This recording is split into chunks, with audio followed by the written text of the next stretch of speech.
I have often been accused of not liking men because of what's being said in this podcast, and I've always had to clarify that that's not the case.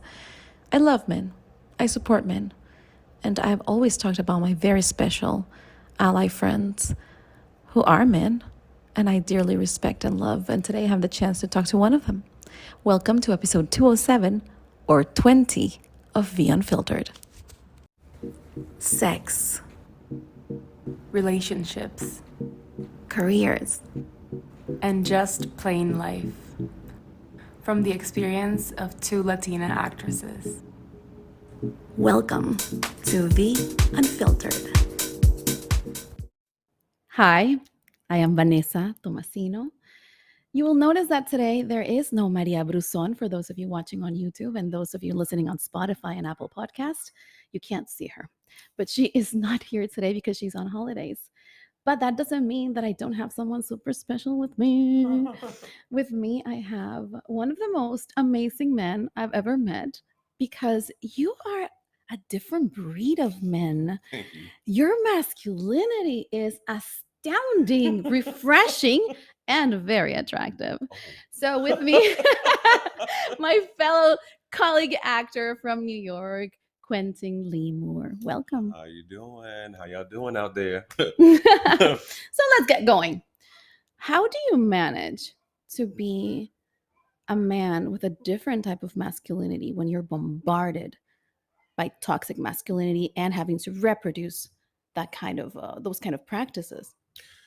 Ooh, this is a long It's a loaded answer. question. Yes. It's not really loaded for me because I felt like I've never fit in with other heterosexual men in this way. Mhm. Since I was a teenager, I decided that I wanted to do right by women because I watched my parents have a lot of issues and I was made aware of what my mom was feeling. Most of the time, my dad was a truck driver, so he really wasn't home. And so I was literally watching my mom. And I was like, I know I don't want to make any woman feel Mhm. the way what I was witnessing. Yeah. And so throughout high school and college, I remember being intentional about how I spoke to women and also how I talked to men. I remember one time one of my teammates and I were sitting in the hallway and he was complaining about some girl acting crazy. And I was like, so what happened? So tell me what's going on. And he was like, man, we've been like talking and having sex and stuff like that. And now she's like trying to kick my door down. Da, da, da, da. I'm like, why are you trying to kick your door down?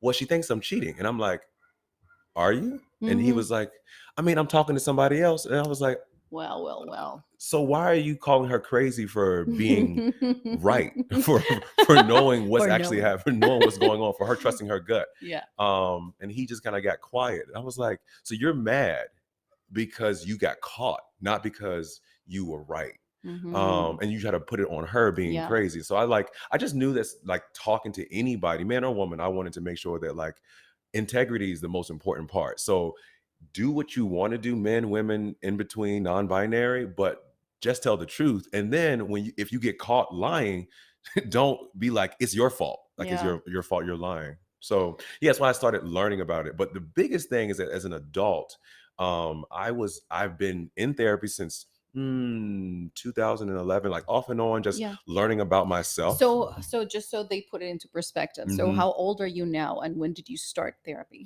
I'm 35 now, and I Mhm. started therapy at 22. Wow. Yep. That's a long time. I just started therapy and it changed my life. I cannot imagine for you what it's been to have that journey for so long. Right. And like at 22, I started talking about my experience, not knowing that it was me talking Mhm. about my masculinity. Mhm. I was talking to about my experience of like how other men told me I was gay because I wasn't chasing after women or What? talking to women a specific That's way. ridiculous. Don't get me wrong. I was dating, I was Mhm. talking to women, but I was not treating them the way they thought women should be treated or how men should be really assertive and having a lot of sex. I wasn't having sex at all. Mhm. So that also made them feel like, what's wrong with you? And because of toxic masculinity and because of the patriarchy and misogyny, when I would tell women I wasn't having sex, they would be like, do you even like women? Because they had been trained to think that men behave one specific way, masculinity looked one specific way. So thank God for therapy, and all but one of my therapists over the years have been women. Oh. And they've really, really, one, taught me how to listen, and then also taught me that how I experience my body and how I experience my interaction with women is not only okay, it is my experience. Somebody else can't tell me that. So because I've always been kind of picked on by other men, I have had to learn how to carve out my own journey with Mhm. masculinity. But there's a big difference between knowing Hmm. that something's wrong and that you got not gotta do it and then actually doing it. Like, Yes. what are the tactics or the mechanisms that you use to be able to not fall into the trap? So, for example, if you're with your group of friends and Right. they're like, "Oh yeah, yeah, women," what do you do? Do you confront them? Do you walk away? Or do you just tune them out? Like, what is it that you do in order for you not to fall into that trap? It's a great question. It depends on the friend. It Mhm. depends on the group. Okay. It depends on the relationship. Because I always know when I hear it that this is not okay. So, for example, I get a haircut in Harlem where most of the barbers are Dominican, Okay. and we talk about women. And being that they have an experience of like their own culture between from like the Catholicism and what that taught them and how they were raised by the men in their lives, Mhm. they'll just say things that make no sense. Like there was one time a woman walked by and she was smoking a cigarette. Okay. And the first thing they said was like, women shouldn't smoke cigarettes. And I was like, and I just spoke up, right? And it was just second nature to be like, but men should? Doesn't smoking cigarettes cause all of us to possibly get cancer? So you spoke Oh, up. so I spoke up in that situation. But in Mhm. other situations, if I'm around people I don't necessarily know, Mhm. I'm maybe more hesitant. I'm usually more hesitant. Mhm. But then with my close friends, they know how I think and they know how I talk. So they know that if they bring up something about women, they're gonna actually talk to me to know that I'm gonna be in a debate with them about it. One of my closest friends, he and I talk all the time about a lot of issues that we Mhm. don't really agree upon, Yeah. but he literally will come to me and ask me, what do I think about how women dress and how women behave? And I'm like, do they ask you how you should dress? Do they ask you how you Mhm. should behave other than like being nice? Yeah. Like, if why do you get to tell them how they should behave, but they don't get to tell you how you should behave? And so I think I just usually just ask questions. I Mhm. make other men around me usually think because I'm like, why do you get to say that, but they can't say that? Yeah. What's the difference? Other than you have a penis and they don't. That's a very Socratic dialogue way of handling things, which is just ask questions and make sure that they really question why is it that we take some things for granted or facts, right? Like you mentioned, why are women dressing like that? Right. Let alone the question. The thing is, why do you think you have the authority to ask the question? Doesn't matter what you're asking, but why is it that you're asking the question? And these are things that people have taken for granted as it's normalized, right? It's Right. normalized to question women's bodies. The body of a woman becomes this contestation of who can label it, how do you describe it, things like that, right? Right. But we rarely ask the question, why is it that we do it? Right. We just do it. We assume it's okay. And mostly because men are message trained in patriarchal society that we are the ones with the authority, especially from Christian faith. Hmm. We are taught that we are the leaders and like women help. Like it's literally one of the first scriptures in the Old Testament. It talks about how women are a helpmeet. And so it's our job to tell them what they need or what they should do. And it's because they take out of context that when it comes to a relationship, either be it with you and God or you and a woman, Hmm. they take into out of context of like we're supposed to be helping each other. Hmm. They are helping. Women are helping you and you are helping them, but they don't. But help doesn't look like Hmm. telling somebody what it Hmm. is. But men were taught very, very early, without even realizing it, that we don't get to not know what's happening next if we don't look like we know what's happening and what's going on. Like, Yeah. how often do men ask for directions? Yes. Like, they're not supposed to not know. They're supposed to always know. And it makes us look and feel and seem weak when we don't know. And it also Hmm. makes us look and feel weak if we don't have like assertive ways of talking about things. And so everything that's including women's bodies, women's clothing. Yes. Also talking about other men. Hmm. It's the thing about it is that they don't just do it to women, they do it to each other. Yes. And then they are like, okay, well, the only place I feel safe is with women, but what was done to me, now I'm going to do it to her. Hmm. And they don't realize that that's like, actually, it hurt your feelings. So why do you think it wouldn't hurt hers? Yeah.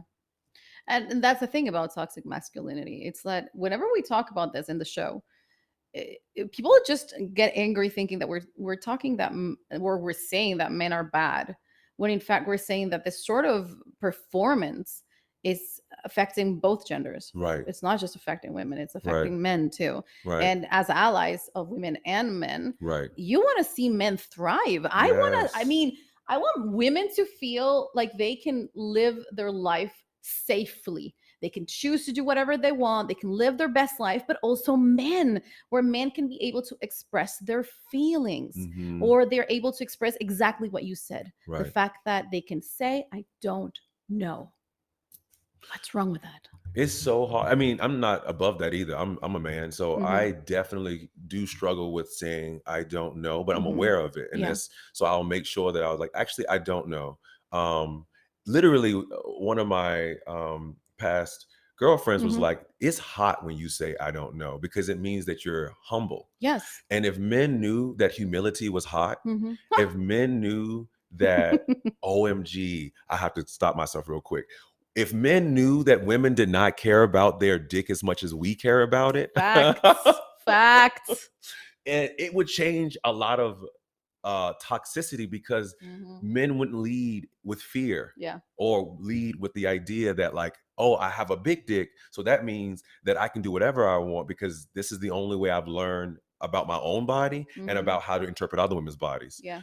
Or on the other end, oh, my dick isn't as big as what I see in porn because a lot of men watch way too much porn. And even though we know it's not real, we then compare ourselves to Yeah. the bodies we see on there. Like it's fantasy, but at the same time, oh no, I don't have that. And that's maybe what women want. Yeah. And instead of asking women, what do you actually want or what do you actually like? Instead, we assume based upon what we see other men have. Mhm. And so it's about, again, about men trying to impress men rather than trying to connect to women.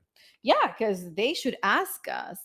I mean, the same. I've had partners who, who have very big dicks and they're terrible at everything. At humanity, at being a human, at being a friend. And then not it's not they don't make the space, the intimate space, safe either. So I don't care how big you are if you are not making me feel safe. And I have an issue with pornography. I mean, I watch porn just like anybody else, but I do have an issue with pornography, not just because I studied it and I know how it affects mentally both men and women. There's an amazing book that I've spoken about here. It's called Not for Sale, Mm, and it's about different academics who put together these stories of even people who have been in the porn industry or who've mhm. been prostitutes and stuff like that, and men who have been part of the industry, saying things like, it really messed me up. Right. It's like I wasn't able to connect with my partners just because I no longer felt like I was human. And there's so many, you objectify yourself, you objectify the other person, so many things that happen when you watch porn. And I'm very aware of it because I also consume it, and I also have feelings about what I'm watching, where I'm going, does this make me feel good? Or I mean, is this what I need? And then you go and you be intimate with someone and you try to, well, where did you learn everything from porn? And then you try to Mhm. apply it and it doesn't work because it's like acting, right? It's like when you do a scene, you don't know how the other person's going to react because we're all different. So whatever you had planned in your head, it's not going to work because they're not going to respond. You have to be in the moment, you have to be present. Well, the same in intimacy. You have to be Right. present.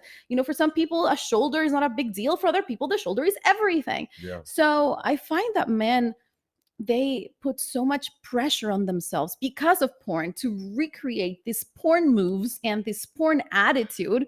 And then as a woman, I tell you, I'm thinking of my grocery list. I'm not gonna lie. I'm going there in this roller coaster going, what the fuck am I gonna eat tomorrow? And the guy's like, doing his show because it's a big show and it's a big production. Mhm. And the woman is just basically saying, you know what?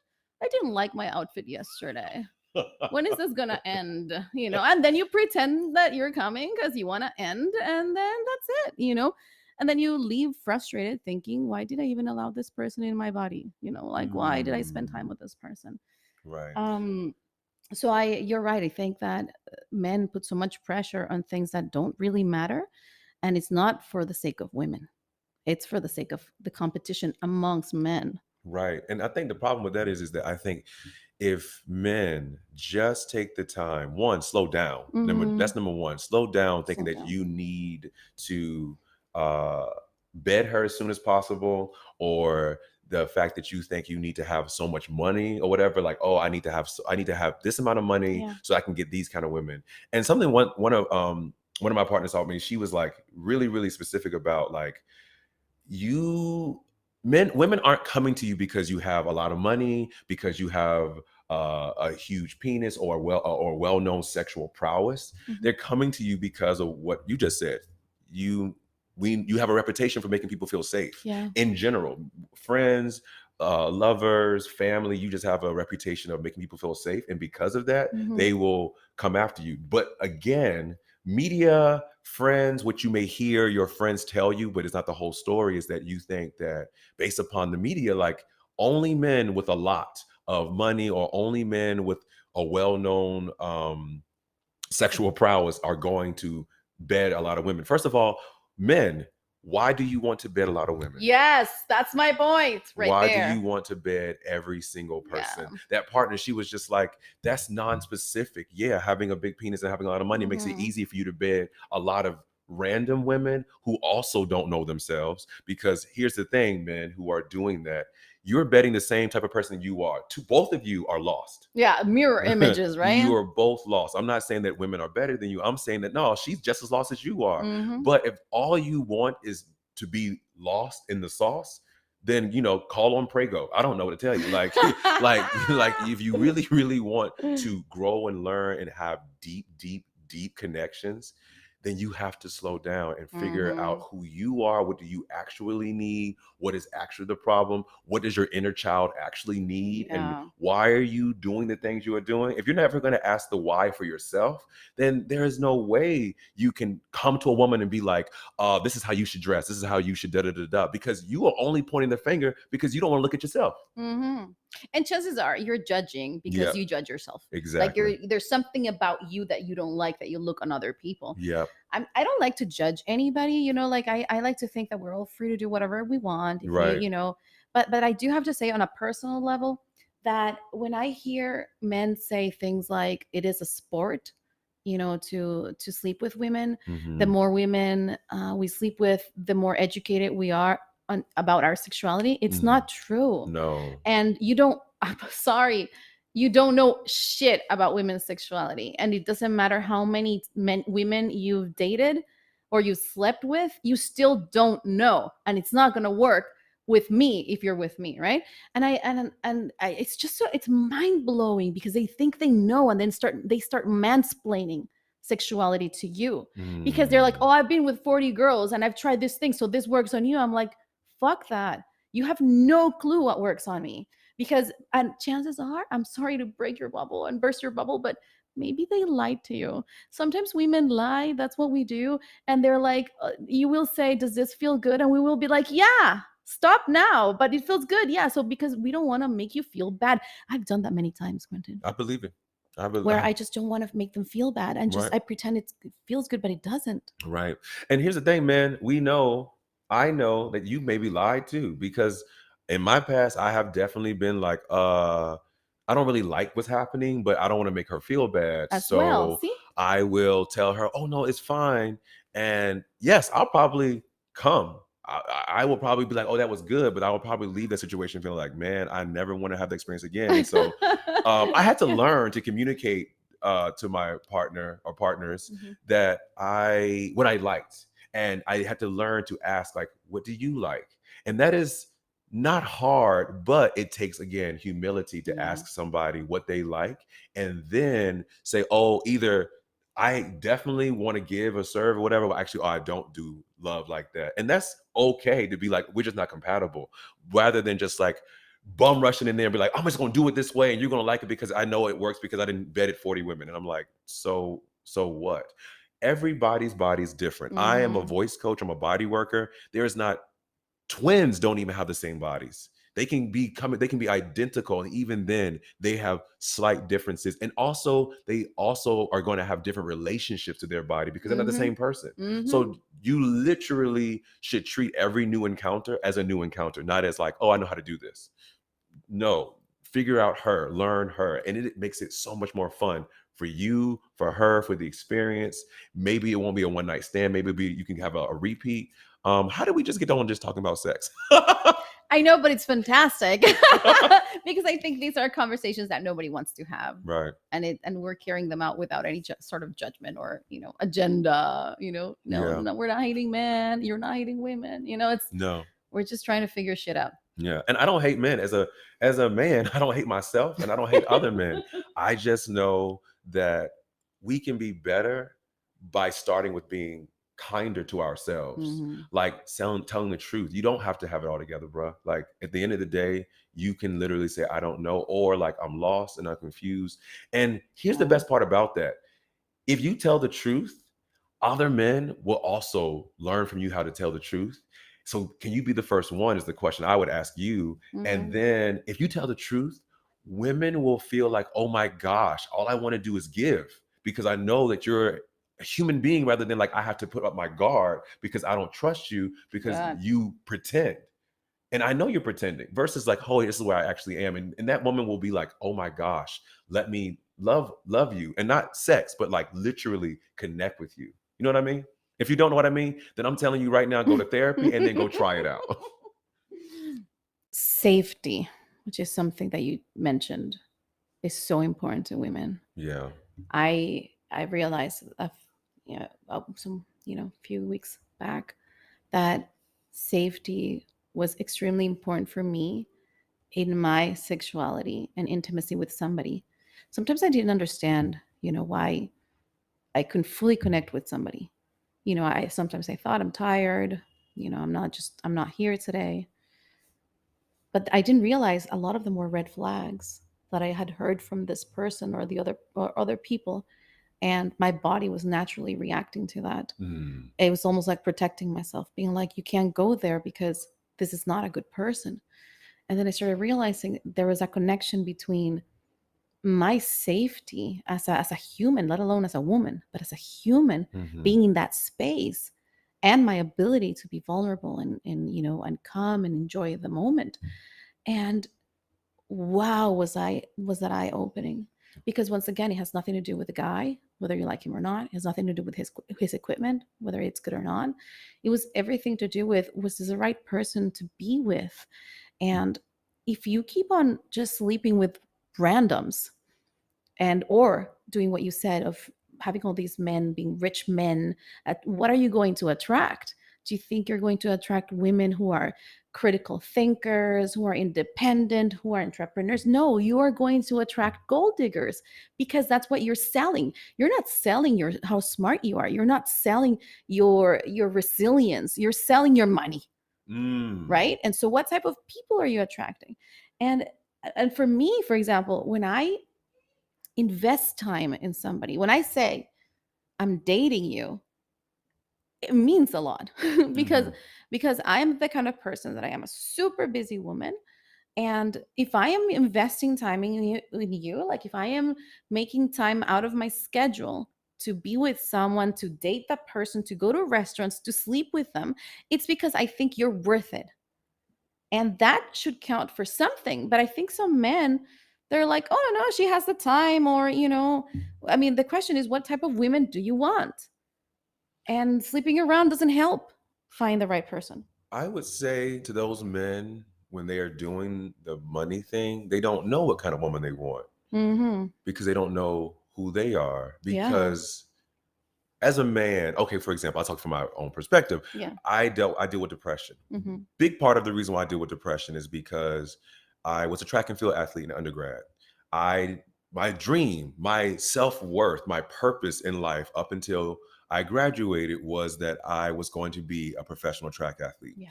That did not happen. I had a great college career, but I was not good enough to go pro. And that was what I thought I should be doing to earn love from anybody and everybody. So I didn't really know myself other than like, I know I ran track.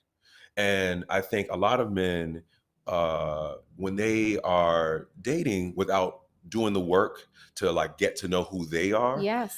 they will date based upon what they are told is what the bare minimum of what men are required to do, which Mhm. is we are called upon to provide financially.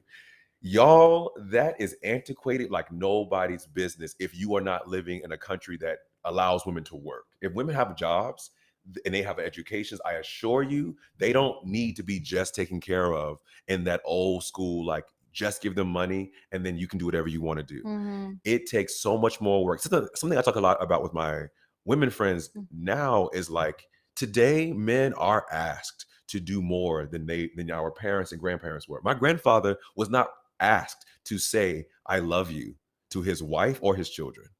And so if I follow in his footsteps thinking that he's the greatest man in the world, I do. I think my grandfather's incredible. If I think that his qualities are incredible, but he is lacking in the emotional arena because he never talked to women, he never learned anything about himself outside of like he loves God and he loves his family, but how he shows his love is not through words, it's only through action. So they had to interpret Mm. that because he was giving them money to go to school, this is all it requires is love. And I'm telling every single man that love is more than just that. If you've Yeah. never heard about the 5 love languages, go Yes. learn about them Mhm. because providing is only one of those love languages. Just like you want a woman, every man, every person wants what Vanessa just brought up, which is safety. We all want Mhm. to feel safe, to Yeah. be fully ourselves and fully vulnerable and fully capable of showing up in a space and feeling like, OMG, I came in here and I could like let my hair down, or I could Yes. cry, or I could laugh really loud, raucously, and not feel ashamed of it because I'm a loud laugher. And just, I think that's what men really, really want is more or less what women are saying they want. But men are only taught that all you need is sex and money. It's literally in every hip hop song. Like they talk about sex and money and girls, but the money Mm. is what gives you the sex and the girls. Yeah. So we have to relearn what actually matters, not just to women, but specifically to us. Because at the end of the day, if you talk to the old people when they're like on their deathbeds, they're not talking about the women they Yes. bedded. They're not Mhm. talking about how they bought all this stuff. They're talking about the people that touched their lives. They're talking about like, oh, I'm gonna miss this. The Mhm. simple things like the dog I own. I remember him, or I'm gonna talk about like my parents, or Yes. like the adventure I went on just going to buy ice cream in El Salvador. Like Mhm. it's not gonna be about the house that you own because the house ain't going with you, No. you know? It's we've commodified everything, including Yeah. ourselves. I mean, that's part of capitalism, and we knew this in the '90s when neoliberalism was getting really, really strong. It was all about competition, how we view our bodies as exchange, right? It was Hmm. how can sell myself, what image becomes stronger, fitter, sexier, blah blah blah blah blah. We've commodified everything, but then when you sell it and you get what you think you want, which is the nice car, the nice house, the shiny trophy wife, and all that stuff, are you happy? No, you're not. You can say you are happy. I always happiness an emotion. It's like it lasts for seconds. It's Yes. like, do you feel purpose? Yes, and Do peace. you feel peace? OMG, do you feel I peace? was talking to a guy the other day, and he said to me, "Oh, my life is so miserable," because a lot of men feel like that because they don't have a purpose. Their family tells them what their purpose is, but they don't feel like that's their purpose, so they're wandering around the world anyway. So I was talking to him, and he was like, My life is shit. It's always sad. I know I'm always gonna get the worst things happen to me. Blah blah blah blah blah." And I was just listen. I was thinking, what is your like, what do you want? He's like, I want to be happy. Yeah, but what does that mean? I want that happiness. I'm like, you're looking for euphoria, which is just a blast of happiness. It's like, Mm-hmm. because he was also a compulsive shopper. And Mm. so, very strange for a man. I don't know. Well, no, I've seen some men who are compulsive shoppers. I am not. So, for me, shopping makes me really anxious. Mm. Unless I have to buy it, I don't buy it. Right. I don't need it. I Right. don't need it. I'm just, Right. it's clutter, right? Like, unless I need new shoes, I will buy shoes. I won't have like a room full of shoes. I don't need them. Right. But he was. And what was happening is that he was getting really happy from buying that, but then he would crash. and then Every he would need time. to buy again. Every time. And but he kept on confusing happiness with that moment, what you just said, that explosion of joy. Mm-hmm. That's not happiness. No, I mean, that's not something about like, I think about like you can have joy, like it's something that is like with you. Mm-hmm. And when I think about when men or women talk about happiness, I think people think that happiness means you only feel happy. Like there are Like no there's sad no, moments, no yeah, sad days. right. Like a long-term relationship. For example, like right now I'm in the most amazing, incredible relationship I've ever been in. I am so grateful for my partner. She is so amazing. And the reason why we are happy together is Mhm. because we do weather those storms that get hard. When she's going through something or I'm going through something, we weather the storm with each other rather than, Yeah. oh, I need to go find my next fix, which Mhm. is usually what happens with us men when we feel unfulfilled in a way in our relationship because our partner is not just feeding us happiness. The adventure is over and now we're like, I need more adventures because again, you think or we think happiness is only all the time. It Mhm. doesn't mean like you're going to have moments of like sometimes you got to do again the work. Something I was thinking about The work. before this podcast, I was thinking about this article Mhm. I read and it's in the New York Times from like 2016. Yeah. It's called Why You Will Marry the Wrong Person. Mhm. And the article is written by like a 22-year-old man. Wow. And it's a great article. He's like a philosopher at 22. He's so great. That's good. And it's a great article because the article just details like the reason why we marry the wrong person is because we marry somebody for how they make us feel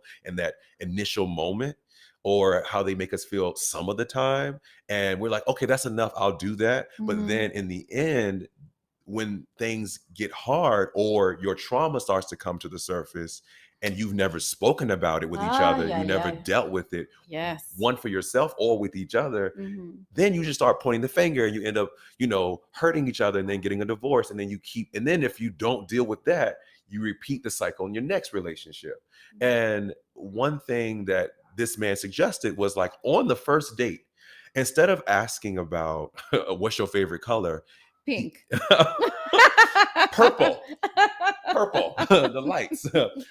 Instead of asking about what's your favorite color, it's like ask them, what are your triggers? What makes you neurotic or what makes you crazy? And Yes. and it's about like seeing, okay, do my demons and my mess that I bring to this relationship, because we all have stuff, do they get along with your mess? If they Mhm. don't, then this may not work. Or can we figure out a way to make it work? And the only way you can figure out to make it work is if you do some work on yourself. And Mhm. some people do self-help books, some people meditate, some people believe that they can get it from spiritual workers or spiritual help. Do whatever you think works. Well, for me, it's a little bit of all of that, but specifically it's therapy and then a lot of open communication with my partner Mhm. or my friends.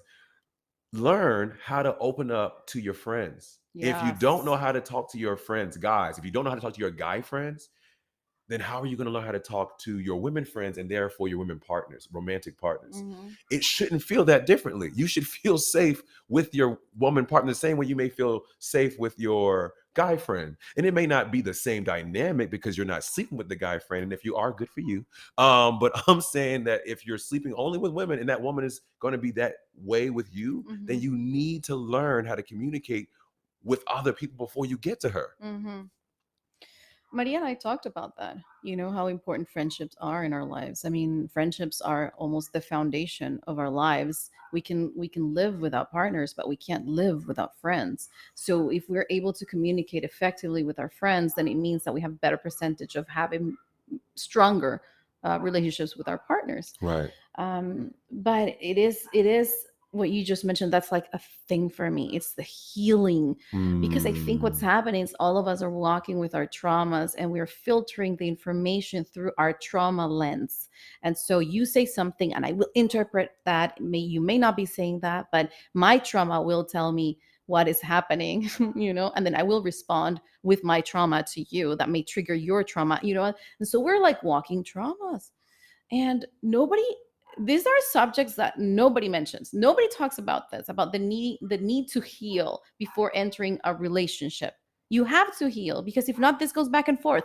Now, like I totally got it when I've been married twice, and in my second marriage, my husband and I talked about it, and we were like, "What's happening here?" And he said, "Well, I haven't healed." Mm, And I was like, "Well, I haven't healed either." mm, So I don't think we've ever met each other. mm. Like it's like, who are you? And Right. he's like, I don't know you. It was so important. I mean, by then we were separated, but it was so important to recognize that our entire relationship was based on, I don't want to say lies, but two people who were just responding to trauma.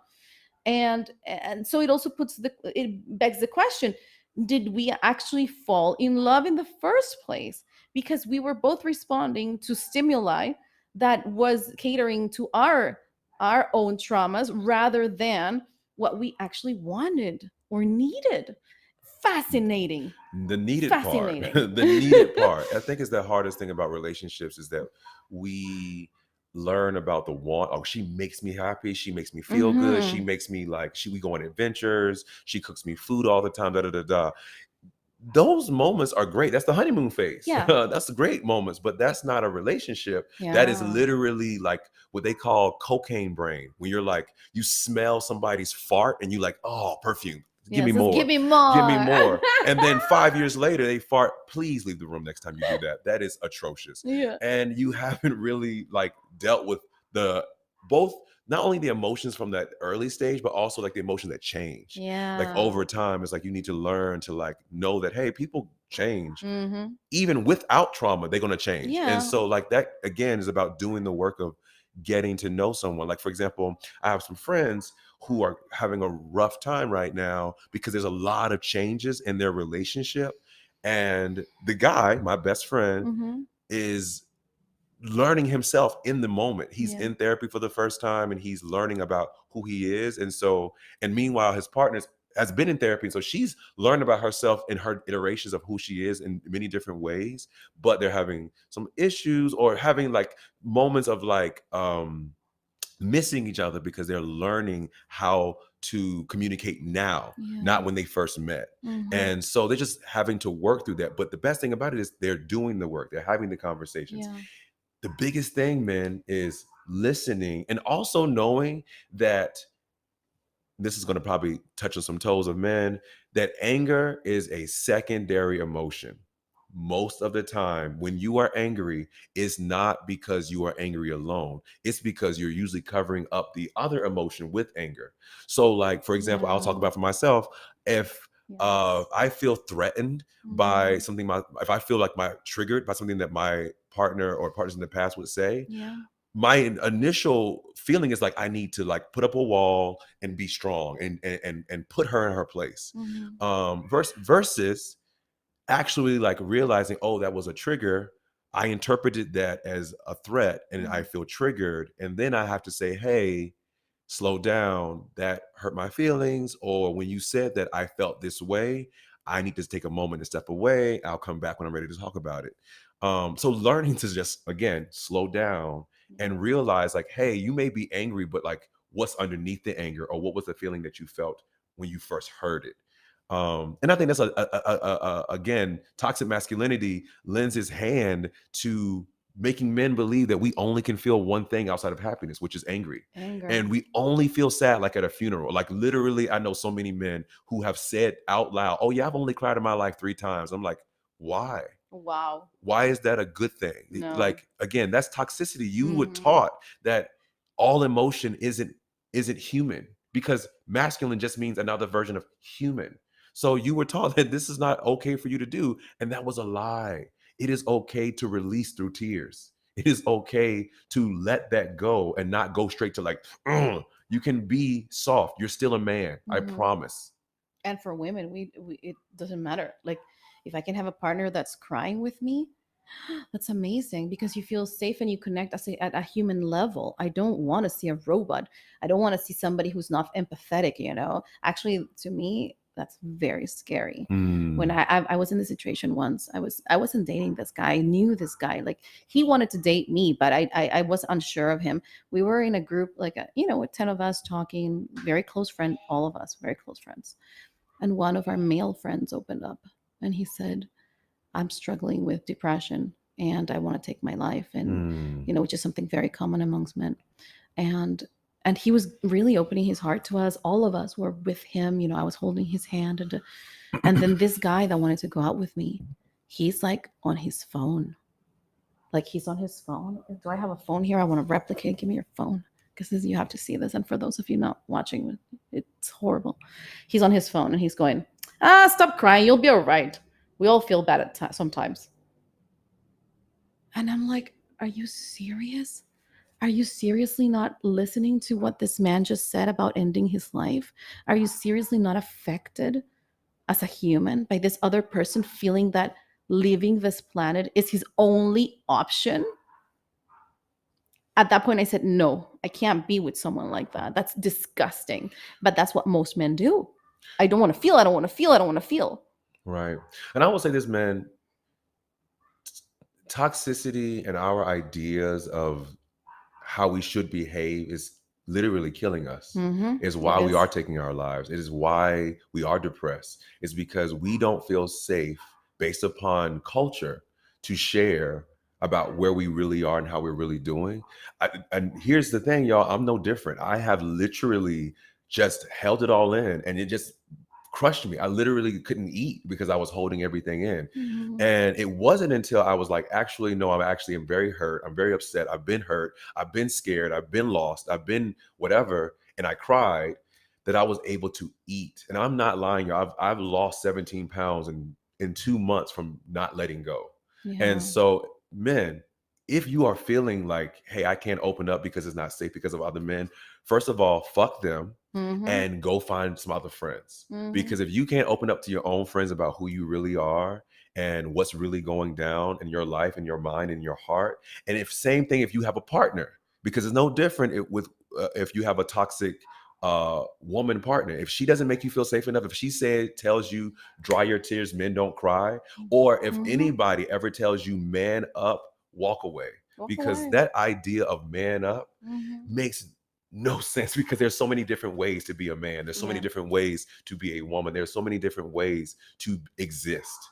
And so however you're existing, as long as it's not hurting somebody else intentionally, then it's okay. Like, figure it out, but get help. If you are someone who is dealing with a lot, please get help. It's literally toxic to not get your help, because we don't want to lose more men. Yeah. We don't need to lose more men. Yep. Men are dying all the time over some stupid bull crap of respect and stuff like that. We don't need to lose you. Find some help and then give to your community, and then go ask women, what do they actually think? I promise you, you will not only be surprised, you will feel like, oh, that takes all this pressure off me. I actually don't have to work so hard. I don't have to lie to myself or lie to them and be like, oh, this is who I am. And that's not who you are. Because you don't need to be that person. That person is not what she's even asking for. That's what you are being messaged by other men. Who are not part of that equation. They're Right. not in that relationship. Right. Quentin, I really admire you. I Thank think you. that from a lot of the friends that I have, I've mentioned Mackenzie Gray, my best friend in Vancouver, also an actor. I would love for you to meet him. He's fantastic. I've mentioned him a few times, but I have to say it, like, taking advantage that you're here. I admire you because there's so many factors that could have made you just another man, just like any, you are an athlete. The stereotype that comes with being a jock, Yes. a player, a bully, hypermasculine. And yet you have a sensitivity that is very important to your human development, and you did not shy from it. Like, it's amazing to me. That's the first. The second, you are a heterosexual man. Because many people will say, well, it's easy to be sensitive if you're gay or queer. Right. Well, you're not. You're heterosexual, normative heterosexual relationship. And yet you are able to reject these norms of toxic masculinity because it does not suit your life. Right. It's amazing. And the third, which is a very important factor that we haven't touched upon, is race. Being a Mm. Black man. Mm. Being a Black man, there are certain expectations on the behavior that you have to exude. The same with the Latino man, right? Yeah. Because you are so emasculated by everything. Yeah. Society, the economy, even the genealogy and history of your people. Yeah. There's so many expectations on how you have to behave as a man, Right. and yet you have stood firm and said, fuck that, that's not me, and it's Right. not helping my partner or any partner that I may have. Right. Bravo to you. Like, I honestly, there's anybody would have already given in and be like, let me buy some guns, let me fuck 20 girls, let me Right. just, any other person would have been able to say that, and you haven't.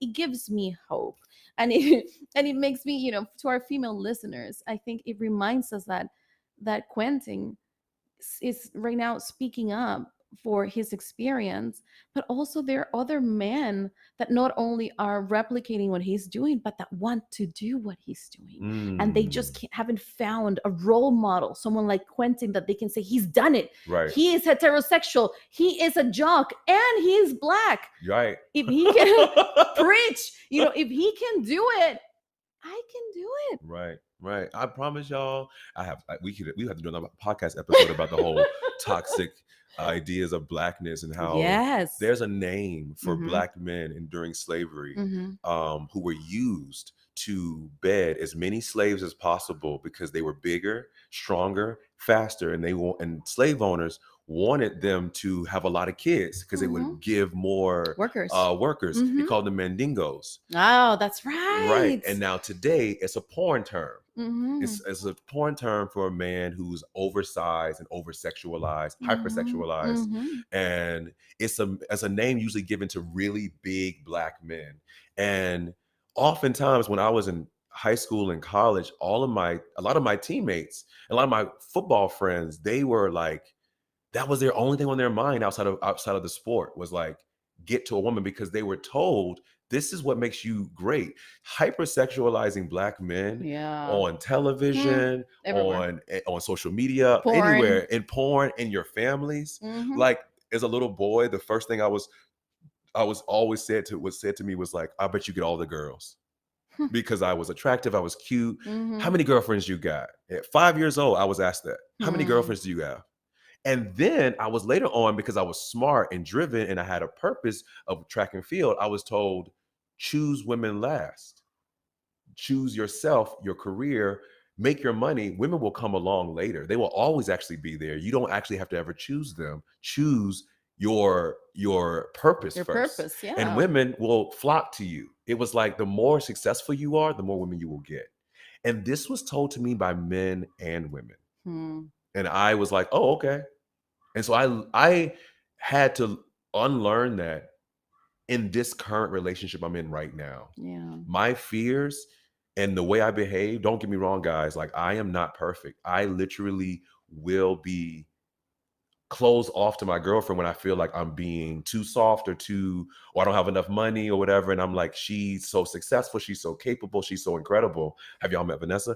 Like, all the women around me, I'm surrounded by really successful women. So I feel like, oh, I need to step into the plate. And if I fall short in any of those ways, the first thing I do is like, oh, maybe I should break up because she deserves somebody better. Or maybe I should be more masculine. Or maybe I should just use my dick. Maybe just having sex will fix it all. And that's where I had to learn from her, Quentin, it's okay. Yeah. You don't need to be perfect. And I was like, oh. And she loves you just like that. That's the thing. You Just don't me have being to me. be anything else. Yeah, just being me. It's great.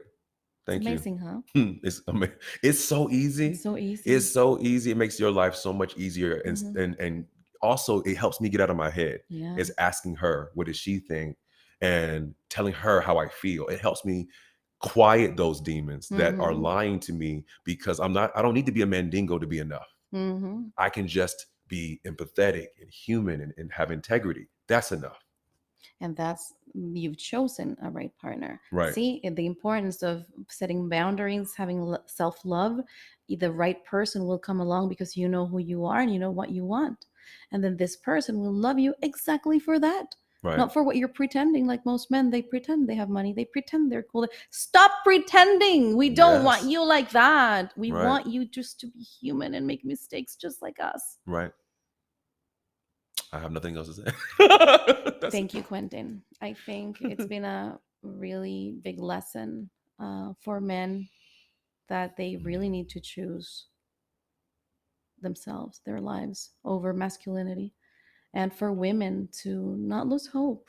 There are men out there who want to change. There are men out there like Quentin who are allies, who are fighting for justice, and who are also living their best lives away from performing toxic masculinity. And I think for me, especially where I am right now in my life, so jaded, so angry, so bitter. It doesn't look like it, but I am. It's also a good reminder that we have to always give hope, to other people, that they can live their best lives, and that the world is fucked up enough, but that doesn't mean you have to be fucked up. right. We have the control of changing ourselves for the better. We have no control over money. We have no control over the economy or any other people or who loves us, but we do have control of the person we want to become. And so you're a really good example for that. So thank you, Quentin, for being Thank in this you. podcast, episode 20.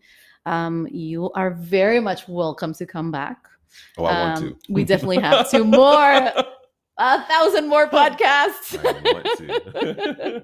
So thank you for taking the time to be with me today. And I hope next time Maria can join us too. And Yeah. then and it's a good to hear from her because she is younger. And so it's always, she brings in a different perspective from maybe us that we've lived a little longer. So thank you, darling. Thank you. Thanks for watching, you guys. We'll see you next time. Bye. Bye.